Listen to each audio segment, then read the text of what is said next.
It's loud, it's smelly, and it goes on all day.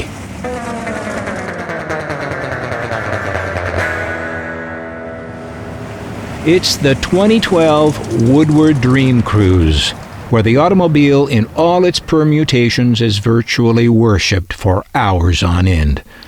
Ooh, a Camaro RS convertible and a '57 Chevy. The interior of that Camaro is amazing. Look at the seats. Every year, on the third Saturday of August, the stretch of Woodward Avenue between around 8 Mile Road to the south and the city of Pontiac to the north turns into a kind of rush hour for cool cars, with spectators lining the road. We walked for miles up and down this event and off on the side streets to the special exhibits from Ford, GM, Chrysler, and some of the specialty car clubs. Then later we got out into this mess on the boulevard in a 1982 Chrysler LeBaron convertible. But it's early in the morning yet, and we're looking at the parked specimens of notable automotive art. I dwell on the cars that interest me because, well, hey, it's my video. I don't spend a lot of time looking under hoods, although I can appreciate how much that aspect of it means to people. As with all the tech collectibles I enjoy, I appreciate and value these three things: the style, the technology, and the history. With cars, you get all of those in fairly equal measure when you're at a museum, but at the Dream Cruise, you also get exhaust and a lot of revving engines, air pollution and noise pollution wrapped in the American flag. Studebakers, they're not so well represented here. I think the folks here in the Detroit area lump them in with all the other foreign cars. They were made, after all, in Indiana. That's a cool one, way ahead of its time, styling-wise. The 1960 Chevrolet, all the features of the '59 without the grace. But there's a rocket on it, and you gotta love that rocket. The fins, the rockets, the flying V's, it's all here. It's like an air show on the ground. Oh, and I'm checking out the tires here. This ridge outside the white wall, just like the tires originally built by Continental Tire for this particular car, the Mercedes SL series with the Pagoda hardtop, made between 1963 and '71. Pretty, isn't it? Now back to Woodward and a '55 Chevy. If you live on the south end of Woodward, it's Woodward. If you live on the north end, it's Woodard. It's the same. Oh, look at this kid. He's cool. And a '56 Cadillac. Anyway, Woodard is the same regional dialect that puts an S after all the store names, like Kroger's, Walmart's, and Kmart's. I spot a couple of Cords over there. Cords! Fantastic! I always expect to see Cary Grant or Tyrone Power stepping out of one of those whenever I see one. In the same way, I guess, that I expect every '57 T-Bird to be driven by Suzanne Summers. Back on the road, and now at the Chrysler corner, a Dodge, '57, '8, or '9, I can't tell. And here's Ricardo Montalban standing guard.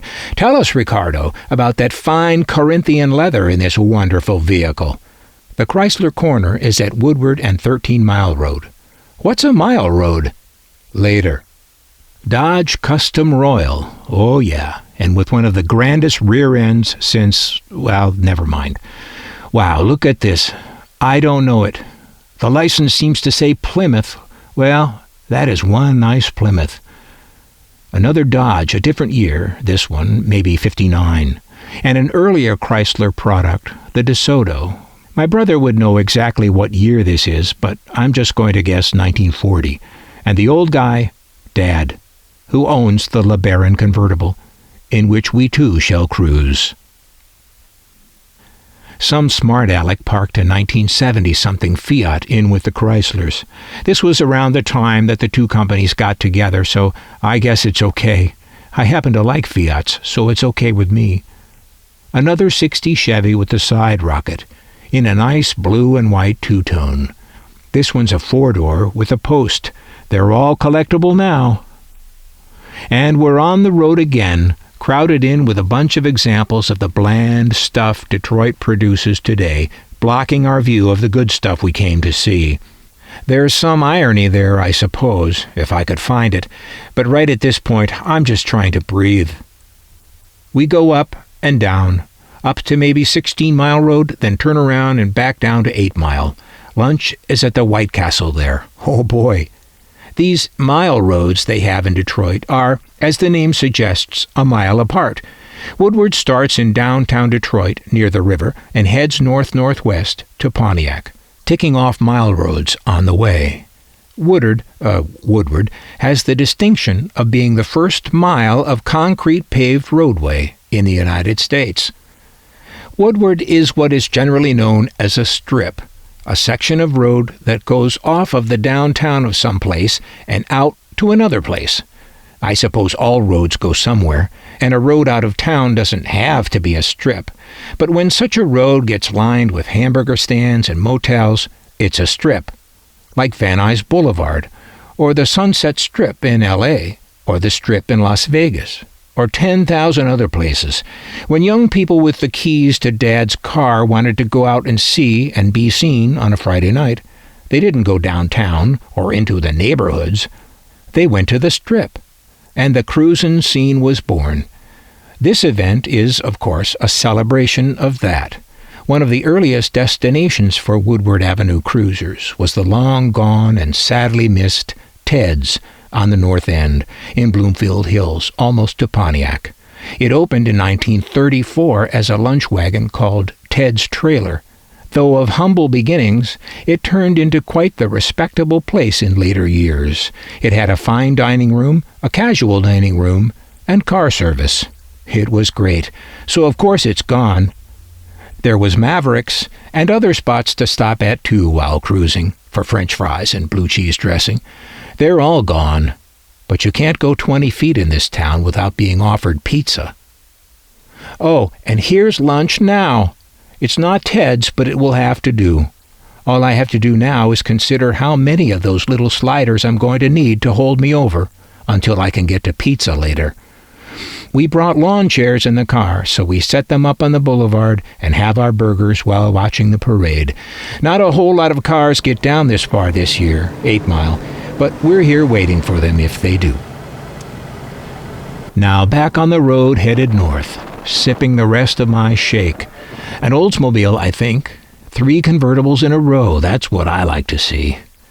A 1957 Chevrolet and a 1923 Dad. Lots of other dads out here, too, and sons. Not a lot of moms and daughters, but some. In my dad's Chrysler convertible up and down Woodward, people shout at us, "K-car!" I don't even know what they're saying or what it means, but my father points out that K-car was the internal Chrysler code for this particular car body or platform. There were Chrysler K-cars and Dodge K-cars and Plymouth K-cars. The people yelling this at us are just showing off that they are in the know. Today, we aren't just cruisers. We're all in the car business. It's intoxicating, or is it just the exhaust getting to me?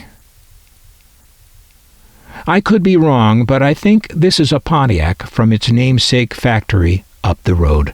A car brand that's now gone the way of Ted's and tail fins and Tyrone Power. I'm guessing Pontiac because of the stripe. They were known for having a stripe up the center of the hood. Pontiac, the name, comes from the Indian chief Pontiac of the Ottawa tribe.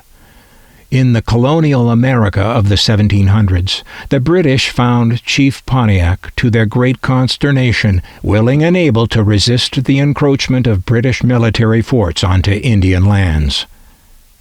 Now here's a wild paint job. It changes colors depending on the direction from which you're looking at it. It was dazzling in person, maybe not so much on video. It's a Corvette, yes, but is it purple or blue? And another Fiat. Oh, this is an old one. And Dad, he seems mystified at the goofy-looking thing, and perhaps even more mystified at why I seem so interested in it. And frankly, I'm not sure myself. It's just really different. Now we come across something unexpected. A couple of 2-year-old cars that are new, never sold, being offered at a giveaway price. They're electric. The Wigo all-electric vehicle. They're only $6,000, brand new, and we have a long discussion about, should we buy one or both? How do we get them home? Could we sell one later back home and pay for both of them? How far do they go on a charge? They're red tag specials, for crying out loud. Red tags with a full warranty. And cute. Don't you think they're cute? Yes, I think they're cute. Nobody's buying them because nobody goes to the Dream Cruise looking for cute. A good salesman would have had us wrapped up in 5 minutes, but no one approached us, and gradually we came to our senses and moved on. There was free Faygo nearby. That's a soft drink. Faygo Red Pop and other flavors, but mainly Red Pop. And so we drifted off to the Faygo table and eventually on to something else. Like that custom 50s Cadillac, Corvair, Pontiac, 58 Chevy, Camaro, and back on the cruise. A pretty dull bunch of cars there. We're looking at these people in their mundane cars, and they're looking at us in the LeBaron. They're getting the better deal, my father is sure of it, but he's not the kind of guy who would ever say it. He knows where the rust is, and where the Bondo is, and it keeps him humble. Oh, and there's Suzanne Summers now, in a pink Thunderbird.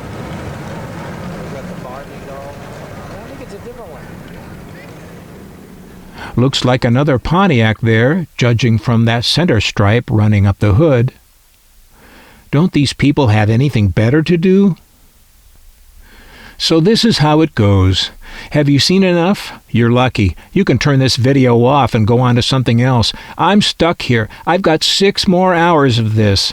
But there's a lot of good cars to come up in Pontiac, so stay with me or I'll tell the chief you're British. Looks like we're in Birmingham now. A nice town, Birmingham. A lot of the support work in the auto business was done in Birmingham. Advertising, PR, the white-collar stuff. A Porsche dealer. Out in Pontiac, where we're headed, is where the blue-collar stuff was done. We're talking assembly. Pontiac, GMC, truck and coach, buses, stuff like that. Just 50 miles to the south, all that was going on at Ford, too, in Dearborn. And Chrysler was around here, too, doing all that stuff. But I never knew where. I never saw it. Oh, and Packard. That was down in Detroit. I shot this another day. This is Packard. No, your warranty service will no longer be honored. Wait, what was that we passed? Land Rover? Land Rover. I am telling the chief. This Sagano Motel says we're in Pontiac. It was built as the Sagamore. This footage I shot in 1990, when it still had its original name. And here's a postcard from its glory days, back when people cruised Woodward weekly, not annually. And up the road is the St. Joseph Mercy Hospital, or as the locals call it, St. Joe. No, St. Joe's. My sister was born at St. Joe's. I was born in this town, too, in the 50s, and for my entire life, this town has been said to be just around the corner from a comeback. It apparently peaked around the time I was born. It has a couple of tall buildings, built back then in anticipation that someday downtown real estate would be so precious that all the buildings would reach to the sky, and so they stand there still, those buildings, like broken promises. One can only guess at what lousy leadership and lousy decisions plagued a town like this over the years. My father blamed the parking meters.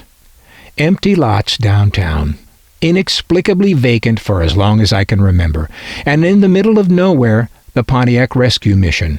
That's it right there, where as a boy I played my trumpet for a room full of hungry men smelling of alcohol and needing shaves.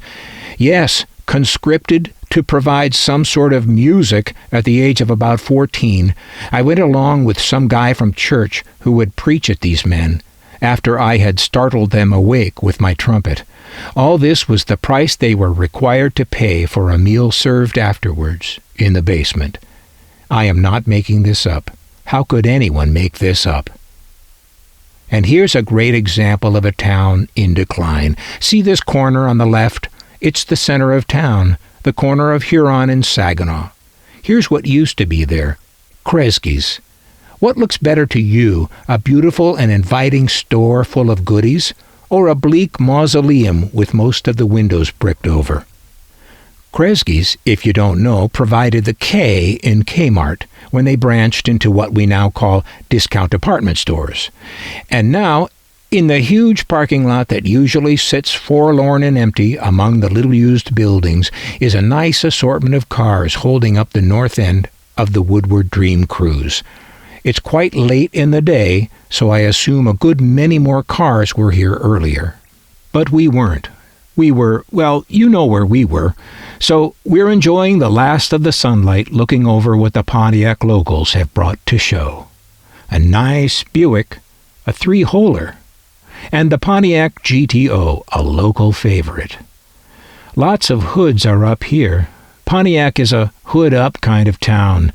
Less about the styling and more about the performance. And so here's where you find the hot rods, the custom creations of guys with 10W40 in their veins. Oldsmobile, hood up, of course. So let's look inside and make noises like we know what we're looking at. Oh yeah, one of those. This is, I think, a Whizzer, a kind of bicycle-motorcycle hybrid.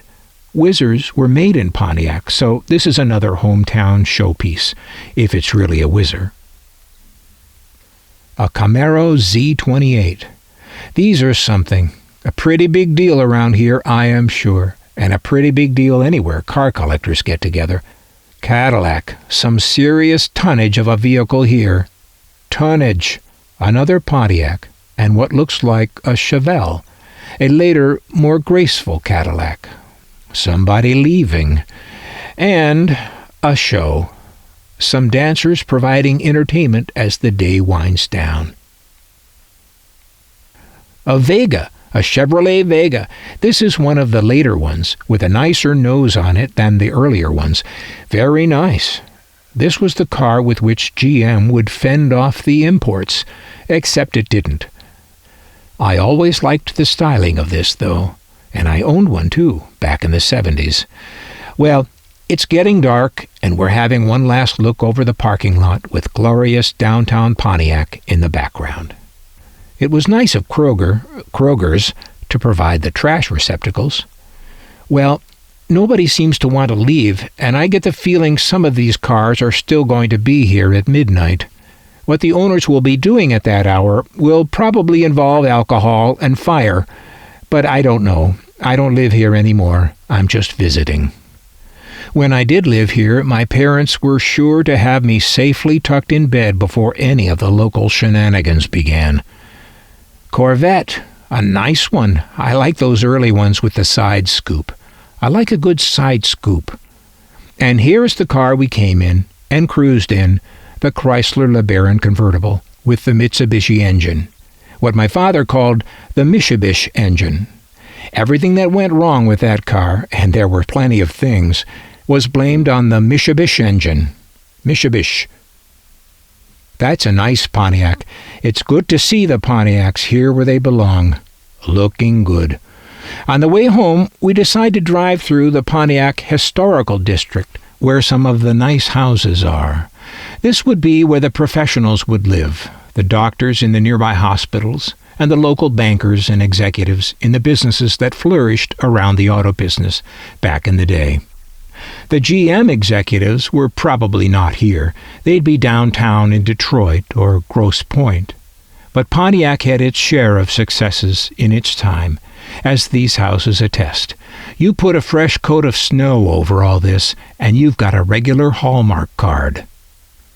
Well, that's it. Night is falling. Time for pizza.